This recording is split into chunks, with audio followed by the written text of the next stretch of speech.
Speaker, thank you for the opportunity to speak to the Video Camera Surveillance Temporary Measures Bill. What persons not in the House might not realise is that the bill was placed on the table of the House about 7 minutes ago, and so there's really no opportunity to comment on its provisions. So the traditional first reading speeches aren't going to occur in this debate. It's true that that is a consequence of the House having taken urgency, but it is regrettable that the bill's sponsor didn't seek the leave of the House to release a copy of it in its current form earlier, given that members of the public are expected to front up to a select committee, I understand, tomorrow morning and make submissions on it. That isn't a satisfactory process, and nobody should be surprised if we don't get a good result out of it. And I'm afraid that the sponsoring minister has simply engaged in brinkmanship on the questions that are raised by the bill and by the Supreme Court decision in Hamed. It's quite clear that he doesn't have any desire or any intention to try to reach any sort of multi-party solution to the problems identified in that case. He simply wants to try to bully other parties in the House to make it appear as if any party that does not support the legislation demanded by the National Party to be passed is soft on law and order. And that's quite apparent from the way in which John Key, the leader of the National Party, has presented the arguments in favour of the bill to date. Well, I want to say this to members of the National Party opposite. That isn't going to wash, because you're not going to get, as members of the government party, a blank cheque from this Parliament to do what you think is necessary without scrutiny and without a careful testing of the claims that are being made in favour of the legislation.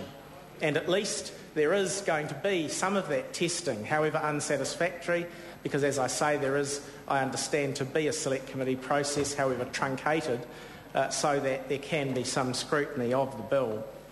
It's a small mercy, but at least it is happening. And what we see in the approach that's being taken on the questions raised by the Hamed decision is arrogance. Arrogance from a government that thinks it can get its way no matter what. And we saw this arrogance in respect of the government's dealings with my colleague, the Shadow Attorney General, over the question of support for the search and surveillance bill.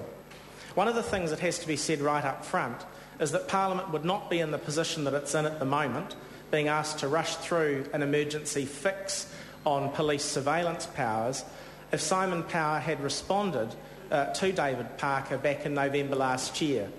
Because what Mr Parker did is he said, we will cooperate to pass the search and surveillance bill now that it has come out of the Select Committee, now that it is much improved, now that it actually sets in place limits on what the police can do by way of covert video surveillance and sets out a regime governing what they should do. If you, the National Party, agree to make 3 small amendments, the most important of which was around protecting the freedom of the media from some of the provisions in the search and surveillance bill. Well, we heard Mr Power yell out during question time that he said he did send a response. He said, I'll consider it. We know that Mr Power's got 6 days left in this House, so let's hope he does consider it, and let's hope we get finally a response on that question put to him by Mr Parker. But that sort of arrogance has typified the government's approach to the issue of vital police powers, while the Parliament has been asked to address window dressing bills like the 3 strikes legislation, boot camps, taking votes away from inmates in prison, all the things that actually make not one jot of difference to the people's safety, while the vital issue of defining and limiting police powers on search and surveillance has just been left to languish on the order paper. This is not a responsible government on law and order. Now, sir, as I said, the bill was tabled a mere matter of minutes ago. There's no point in trying to comment on its text. But what I will say is this. Members of the Labor Party have always agreed that there is an issue that needs to be dealt with here. And it goes back way before the Supreme Court case in Hamed. That's why there was a Law Commission reference on the question of general search and surveillance powers by enforcement agencies. We've known for a long time that the law is not clear and needs clarification. But that clarification hasn't occurred, and so what do we do in the current situation? Well, we say there needs to be a reference of the government's proposed fix to a select committee. We at least have some agreement from the National Party that that will occur. Then the question is, how broad should the fix be? What appears to be proposed, although the draft that's been tabled is radically different from the draft that was being consulted on last week, is that the current vague state of the law will be carried on for a year by reference to the issue of lawful searches in the legislation, which begs the question, what is a lawful search and what isn't?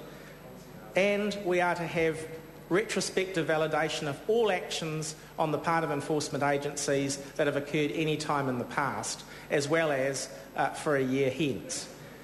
Now, we need to test whether or not that sort of broad taking of powers is an appropriate exercise in the present case. I have big reservations about that. So do many of the respected academic commentators. Their views deserve credit, and we do need to test, as I say, sir, very carefully, the claims that are made in favour of this legislation. And the scope of the bill must be carefully looked at. Finally, sir, we have to make sure that there are appropriate safeguards in the legislation. Now, it's been suggested by a number of commentators that what we should do is simply take the regime out of the search and surveillance bill. It's already been through a select committee and agreed by most parties in the House. We could take that regime out and we could put it into the Summary Proceedings Act so that there is a limit, a clear limit on the powers of the police and other enforcement agencies, but a clear definition of what those powers are. Now, Mr Finlayson said, that's much too difficult for the officials to do in the time available. Well, sir, we've had a go at it. I tried to table this bill at this supplementary order paper that would do exactly that at question time, and I was prevented by the Leader of the House from doing so. Given that the Select Committee is to consider these issues again at 9 o'clock tomorrow morning, given that they will now have the bill before them, I would like them to have the supplementary order paper. And so, sir, I'm concluding by an application for leave at the end of this contribution to have the supplementary order paper tabled, and, sir, to have it referred to the committee on the same basis as the Minister intends, as he's foreshadowed, to refer the bill itself to the Justice and Electoral Committee. And, sir, I so move. I take it leave is sought for that course of action. Leave is sought for that SOP to be tabled. Is there any objection? There is objection. In accordance... Order, that matter is dealt with. In accordance with the determinations of the Business Committee, I now call on Sue Kedgley to make her valediction.